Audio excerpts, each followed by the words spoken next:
Hello students, welcome to Social Class, Civics, Unit 2, Market and Consumer Protection. Introduction, a setup where two or more parties engaged in exchange of goods, services and information is called a market.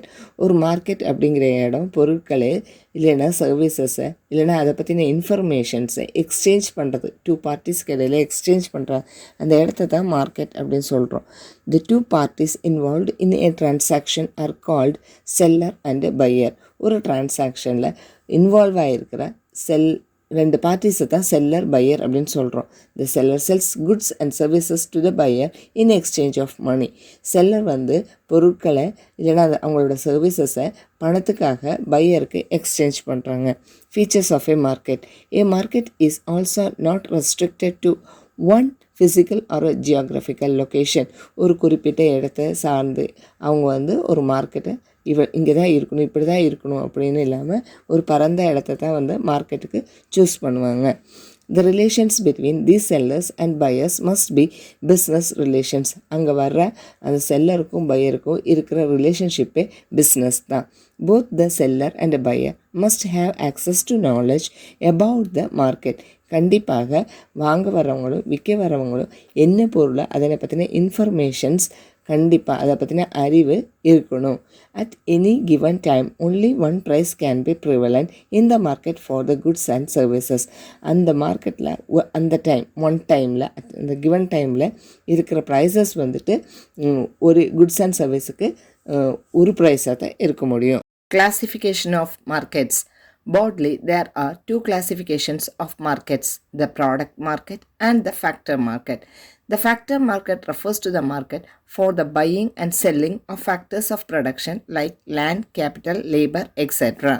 Product market, factor market. Factor market அப்படிங்கன்னா அதாவது ஒரு பொருளை தயாரிக்கிறதுக்கு தேவையான பேசிக்காக இருக்கிற land, capital, labour இவங்களை வாங்கிறதுக்கும் விற்கிறதுக்கும் உண்டானது தான் factor market. On the basis of geographical location, local market, regional market, national market, international மார்க்கெட்னு பிரிச்சிருக்காங்க. Local market.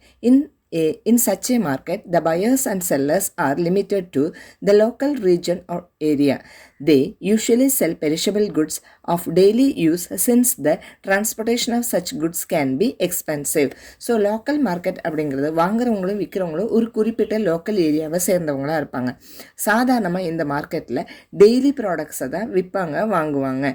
இதில் எதனால் அப்படி பண்ணுறாங்க அப்படின்னு பார்த்தீங்கன்னா, இந்த மாதிரி பொருட்களை டிரான்ஸ்போர்ட் பண்ணுறதுக்கு அதிகமான செலவாகிறதுனால. Regional markets. These markets cover a wider area than a local markets like a district or a cluster of few smaller states. So இந்த ரீஜனல் மார்க்கெட் அப்படிங்கிறது லோக்கல் மார்க்கெட்டை விட பெருசாக இருக்கும். இதில் வந்து ஒரு சில ஸ்டேட்ஸ் இல்லைன்னா கொஞ்சம் டிஸ்ட்ரிக்ஸு இந்த மாதிரி இருக்கிறத இந்த regional market. National market. This is when the demand for the goods is limited to one specific country or the government may not allow the trade of such goods outside national boundaries. So national market அப்படின்னு சொல்லும்போது பொருட்களோட விற்கிறதுக்கு உண்டான அந்த area வந்து அந்த குறிப்பிட்ட area அந்த கண்ட்ரியில் மட்டும்தான் இருக்கும், அந்த மாதிரி இருக்கும். இல்லைன்னா கவர்மெண்ட் வந்து வெளியே ட்ரேட் பண்ணுறதுக்கு அந்த மாதிரி குட்ஸை அலோவ் பண்ணாமல் இருக்கலாம். Next one, international market. When the demand for product is international and the goods are also traded internationally in bulk quantities, we call it as the international market. International market அப்படிங்கும்போது அந்த பொருளோட தேவை international லெவலில் இருக்குது. அது மட்டும் இல்லாமல் அந்த பொருட்களை வந்து பல்க் குவான்டிட்டி அதிகமான அளவில் சேல் பண்ணுவாங்க. இதை தான் நம்ம வந்து இன்டர்நேஷ்னல் மார்க்கெட் அப்படின்னு சொல்கிறோம். It is divided into three: very short period market, short period market, long period market. அதாவது டைமை பேஸ் பண்ணி மார்க்கெட்டை மூணாக பிரிச்சிருக்காங்க. வெரி ஷார்ட் பீரியட் மார்க்கெட்டு, அதே மாதிரி லாங் பீரியட் மார்க்கெட்டுன்னு. Very short period market, this is when the supply of goods is fixed and so it cannot be changed instantaneously. Say, for example, the market for flowers, vegetables, fruits, etc. The price of goods will depend on demand. So very short period மார்க்கெட்டில் எப்படின்னு பார்த்தீங்கன்னா, அந்த பொருட்களோட வரவு அதை depend பண்ணி தான் அவங்க வந்துட்டு அந்த மார்க்கெட் வச்சுருப்பாங்க. அது வந்து ரொம்ப ஷார்ட்டான பீரியடுக்கு அதுக்கு நல்ல பெஸ்ட் எக்ஸாம்பிள் நம்ம பார்த்தோம்னா ஃப்ளவர்ஸு, ஃப்ரூட்ஸ், வெஜிடபிள்ஸ் எல்லாம் ரொம்ப லாங் டைம் வச்சுருக்கலாம் முடியாது. ஸோ அதனோட டைம் பொறுத்து அந்த மார்க்கெட் வந்து இருக்குது, வெரி ஷார்ட்டாக இருக்கும். ஏன்னா அதனோட ப்ரைஸஸும் அதனோட டிமாண்ட் எந்த அளவுக்கு இருக்குது அப்படிங்கிறத பொறுத்து தான் ப்ரைஸஸை ஃபிக்ஸ் பண்ணுவாங்க.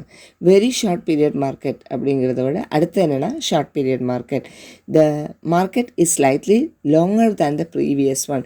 Here the supply can be slightly adjusted.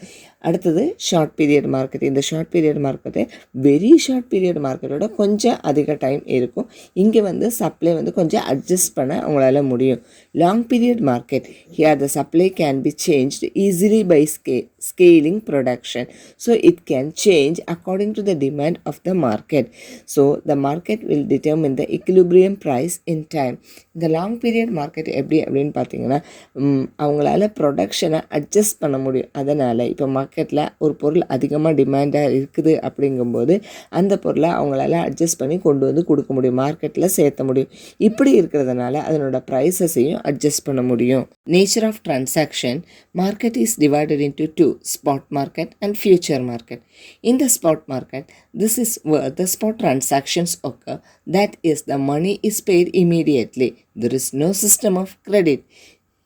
Basis of ட்ரான்சாக்ஷனில் மார்க்கெட்டை ரெண்டாக பிரிச்சுருக்காங்க, ஸ்பாட் மார்க்கெட்டும் ஃபியூச்சர் மார்க்கெட்டும். ஸ்பாட் மார்க்கெட் அப்படின்னு சொன்னோன்னா இந்த இடத்துல ட்ரான்சாக்ஷன்ஸ் நடக்கிறப்போ பணம் உடனே கொடுக்கணும், இங்கே க்ரெடிட்டுக்கு வாய்ப்பே இல்லை அப்படின்னு சொல்கிறாங்க. Future market. This is where the transactions are credit transactions. There is a promise to pay the consideration sometimes in the future. So future மார்க்கெட்டில் எப்படின்னு கேட்டிங்கன்னா ட்ரான்சாக்ஷன்ஸ் வந்து க்ரெடிட்டில் நடக்கும், அதாவது கடன் சொல்லி நடக்கும். அங்கே வந்து அவங்க ப்ராமிஸ் பண்ணுவாங்க, நாங்கள் மறுபடி பணம் தரோம் அந்த மாதிரி. Next one, on the basis of regulation. Regulated market and unregulated market. Regulated market. In such a market, there is some oversight by appropriate government authorities. This is to ensure there are no unfair trade practices in the market. Such markets may refer to a product or even a group of products. For example, the stock market is highly regulated market. Regulated market அப்படின்னு சொல்கிறப்போ இந்த மார்க்கெட்டை கண்காணிக்கிறதுக்கு government authorities இருப்பாங்க. இந்த இடத்துல வந்து unfair trade practices எதுவும் இல்லாமல் பார்த்துக்குவாங்க. இந்த மார்க்கெட்டுக்கு பெஸ்ட் எக்ஸாம்பிளாக அவங்க என்ன சொல்கிறாங்கன்னா ஸ்டாக் மார்க்கெட் தான். இது ரொம்பவே ஹைலி ரெகுலேட்டட் மார்க்கெட்டாக இருக்குது. Unregulated market. This is an absolutely free market. இந்த அன்ரெகுலேட்டட் மார்க்கெட் வந்து ரொம்பவே ஃப்ரீயான ஒரு market. There is no oversight or regulation in the market force deciding everything. அந்த மாதிரி இங்கே வந்து அதை ரெகுலேட் பண்ணுறதுக்கு எந்த ஒரு ஃபோர்ஸும் இருக்காது. On the basis of nature of competition, market is divided into two, monopolistic and oligopoly. அது காம்படிஷனோட பேசிஸில் மார்க்கெட்டை ரெண்டாக பிரிச்சுருக்காங்க, மொனோபலிஸ்டிக்கும் ஒலிகோபோலியும். Monopolistic competition. The term monopolistic competition was given by Professor Edward H. Chamberlain. Monopolistic competitionங்கிற வார்த்தையை முதல்ல பயன்படுத்தினதே ப்ரொஃபஸர் எட்வர்ட் ஹெச் சாம்பர்லின் தான். Monopolistic competition refers to a market situation in which there are a large number of buyers and sellers of products. However, the product of each seller is different in one aspect or the other. So இந்த மோனோபொலிட்டிக் காம்படிஷனில் என்ன சொல்ல வராங்கன்னா, அந்த மாதிரி இருக்கிற மார்க்கெட்டில் அதிக செல்லர்ஸும் இருப்பாங்க, அதிகமான நம்பரில் பையர்ஸும் இருப்பாங்க. இருந்தாலும் இவங்களோட ப்ராடக்ட் ஒவ்வொருத்தங்கள்டேருந்து ஒவ்வொரு விதத்தில் டிஃப்ரெண்ட்டாக இருக்கும். Oligopoly. The term oligopoly has been derived from two Greek words. Oligo means few and poly means control. So இந்த ஒலிகோபோலிங்கிற வார்த்தை வந்து க்ரீக் வார்த்தையிலேருந்து வந்தது. இதுக்கு ரெண்டு மீனிங் இருக்குது. அதாவது அந்த வார்த்தையில் ரெண்டாக பிரித்தோம்னா ஒலிகோ மீன்ஸ் ஃபியூ, அதே மாதிரி போலினா control. Therefore, oligopoly refers to a market form in which there are few sellers dealing either in homogeneous or differentiated products. So இதுலேருந்து நம்ம என்ன புரிஞ்சிக்க முடியும் அப்படின்னு பார்த்தோம்னா, இந்த மாதிரி இருக்கிற மார்க்கெட்டில் ஃபியூ செல்லர்ஸ் தான் இருப்பாங்க. அவங்க வந்து ஒரே மாதிரி இருக்க இல்லைன்னா டிஃப்ரெண்ட்டாக இருக்கிற ப்ராடக்ட்ஸை விற்கிறவங்களாக இருப்பாங்க. Who is a consumer? A consumer is a person who purchases a product or avails a service for a consideration, either for his personal use or to earn his livelihood by means of self-employment. So consumer அப்படிங்கிற வார்த்தைக்கு என்ன meaning அப்படின்னு பார்த்தோம்னா, கன்சியூமருங்கிற person அவங்க வந்து அவங்களுக்கு கிடைக்கிற service இல்லைன்னா அவங்க வாங்குகிற அந்த ப்ராடக்ட்டு அவங்களோட தேவைக்கோ அவங்களோட லைவ்லிஹுட் ஏர்ன் பண்ணுறதுக்கோ செல்ஃப் எம்ப்ளாய்மெண்ட்டுக்கோ பயன்படுத்துகிறதா இருக்கும். Consideration may be paid, promised, partially paid, and partially promised. It also includes a beneficiary of such goods services when such use is made with the approval of such person. So இந்த மாதிரி கன்சியூமராக இருக்கிறதுக்கு உண்டான consideration என்னெல்லாம் அப்படின்னா, கண்டிப்பாக அவங்க வந்து கிடைக்கிற அந்த சர்வீஸுக்கோ இல்லைன்னா வாங்குகிற அந்த குட்ஸுக்கோ பே பண்ணியிருக்கணும், இல்லைன்னா ப்ராமிஸ் பண்ணியிருக்கணும், இல்லைன்னா பாதி பே பண்ணி இல்லைன்னா பாதி ப்ராமிஸ் பண்ணலாம். இதில் வந்துட்டு கண்டிப்பாக வந்து அந்த குட்ஸ் வாங்குறவங்களுக்கு பெனிஃபிட்டாக இருக்கணும். அதே மாதிரி அந்த கொடுக்குறவங்களோட ப்ராமிஸோட. Who is not a consumer? A person is not a consumer if he or she purchases any goods or avails any services free of charge. So வந்து ஒருத்தங்களை யார் கன்சியூமர் இல்லை அப்படின்னு நம்ம சொல்கிறோம்னா, அந்த வாங்குறவங்க ஃப்ரீயாக வாங்க அந்த சர்வீசஸையோ குட்ஸையோ ஃப்ரீயாக வாங்கினா அவங்கள நம்ம வந்து கன்சியூமர் அப்படின்னு சொல்ல முடியாது. Purchases A good or higher services for commercial purpose, இல்லைன்னா ஒரு கமர்ஷியல் பர்பஸுக்காக சர்வீஸ் குட்ஸை வாங்குறவங்களையும் கன்சியூமர்னு சொல்ல முடியாது. avails any services under contract or service, இல்லை சர்வீஸுங்கிற பேரில் அவங்க வாங்குகிற பொருளையோ இல்லைன்னா அந்த சர்வீஸையோ நம்ம வந்து என்ன சொல்ல முடியாதுன்னா கன்சியூமர் அப்படின்னு அவங்கள நம்ம சொல்ல முடியாது. What is unfair trade practice? An unfair trade practice means a trade practice which, for the purpose of promoting any sale, use of supply of any goods or services, adopts unfair method or unfair or deceptive practices. Some of these practices include false representation. அதாவது unfair practices அப்படின்னா என்ன அப்படின்னு பார்த்தோம்னா, பொருளை விற்கிறதுக்காக இல்லைன்னா அவங்க சர்வீஸுக்காக அந்த use பண்ணுற மெத்தட்ஸ் வந்து அன்ஃபேராக இருந்தால் அதை தான் அன்ஃபேர் ட்ரேட் ப்ராக்டிஸ் அப்படின்னு சொல்கிறாங்க. இதுக்கு பெஸ்ட்டு எக்ஸாம்பிள்ஸ் இல்லைன்னா அதனோட சம் ஃபீச்சர்ஸ் என்னெல்லாம் அப்படி பார்த்தோன்னா, ஃபால்ஸ் ரெப்ரசன்டேஷன், தவறான ரெப்ரசன்டேஷன் பண்ணுறது. When goods and services are not of standard standard quality or grade, குறிப்பிட்ட அந்த குவாலிட்டியோ கிரேடவோ மெயின்டைன் பண்ணாமல் அவங்களோட சர்வீசஸோ குட்ஸோ விற்கிறது. When second hand renovated goods are sold as new ones, இல்லைனா ஒரு செகண்ட் ஹேண்ட் பொருளவோ இல்லைனா அதை புதுப்பிச்ச ஒரு பொருளவோ புதுசு அப்படின்னு சொல்லி விற்கிறது. When goods and services do not have the claimed usefulness or benefit, அவங்க குறிப்பிட்டிருக்கா இல்லைனா அவங்க சொல்லப்பட்டிருக்கா அந்த பொருளோட அந்த சர்வீஸோட தரம் இல்லாமல் இருக்கிறது.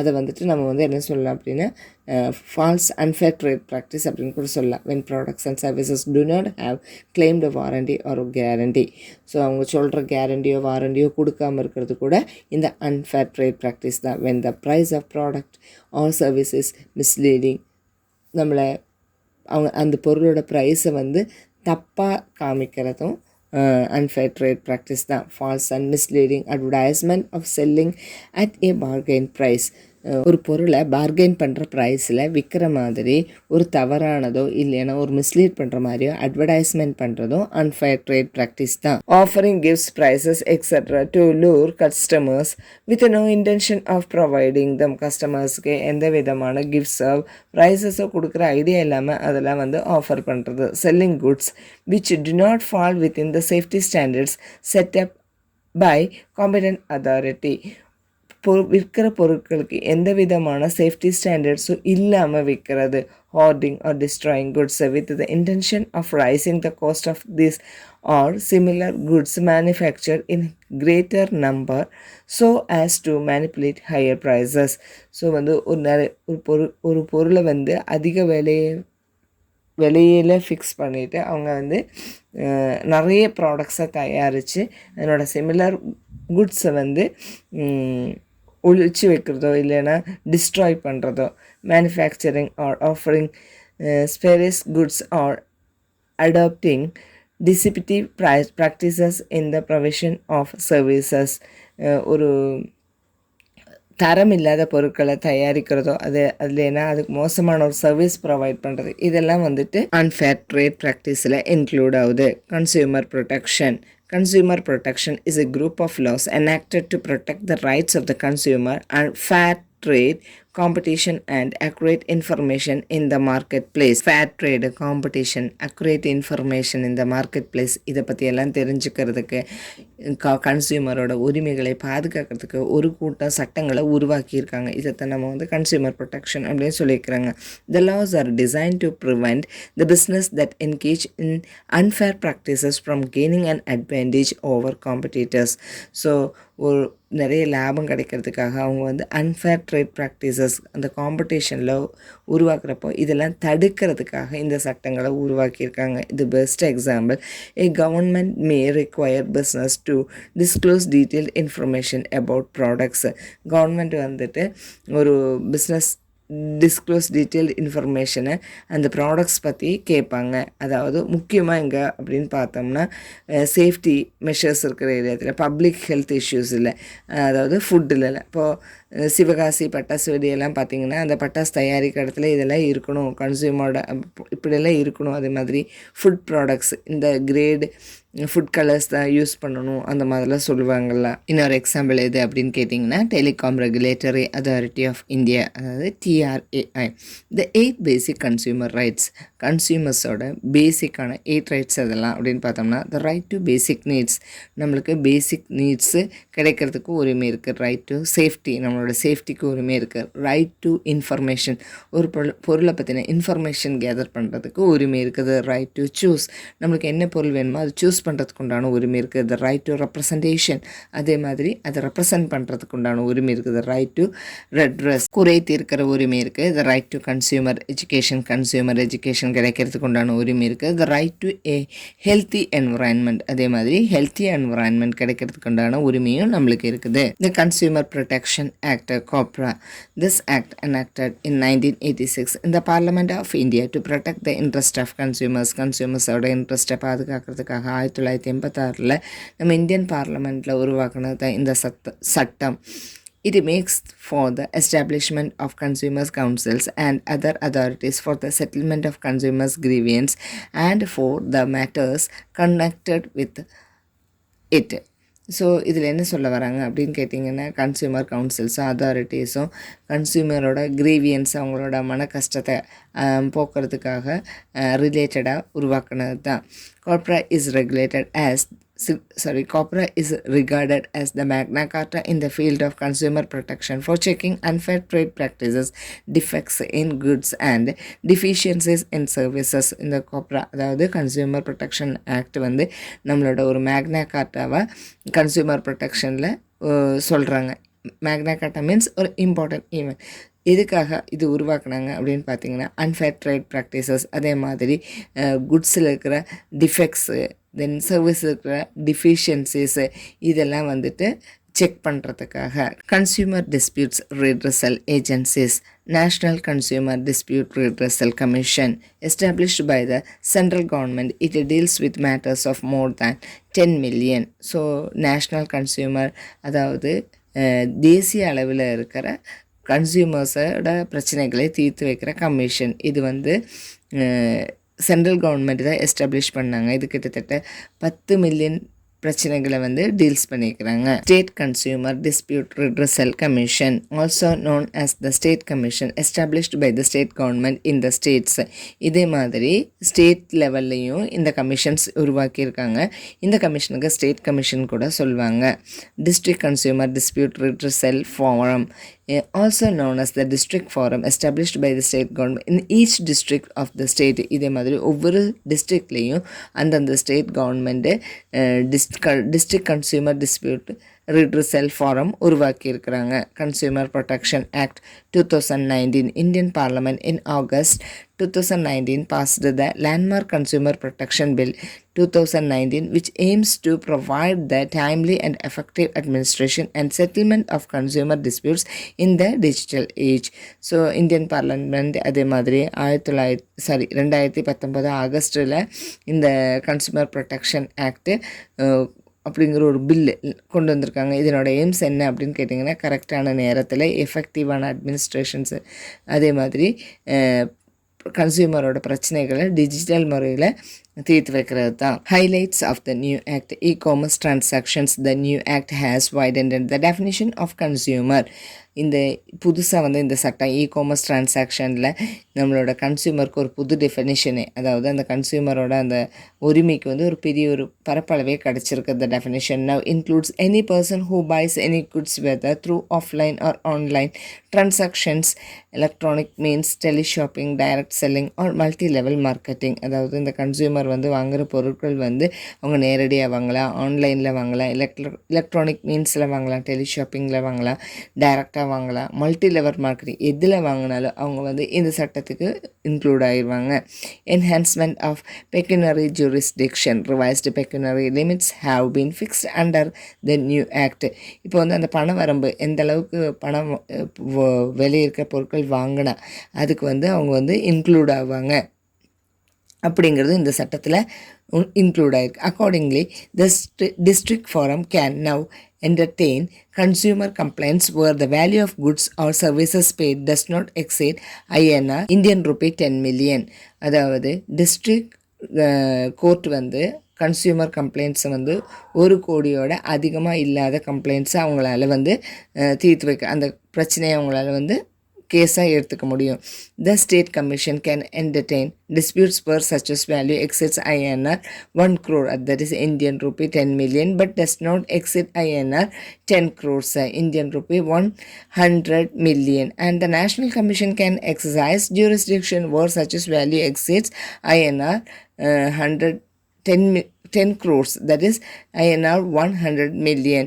ஸோ இதே கேஸ் வந்துட்டு இப்போ சப்போஸ் 1 crores அதிகமாக இருந்தால் அது ஸ்டேட் கமிஷனால் அந்த டிஸ்பியூட்ஸை அந்த கேஸை எடுத்துக்க முடியும்.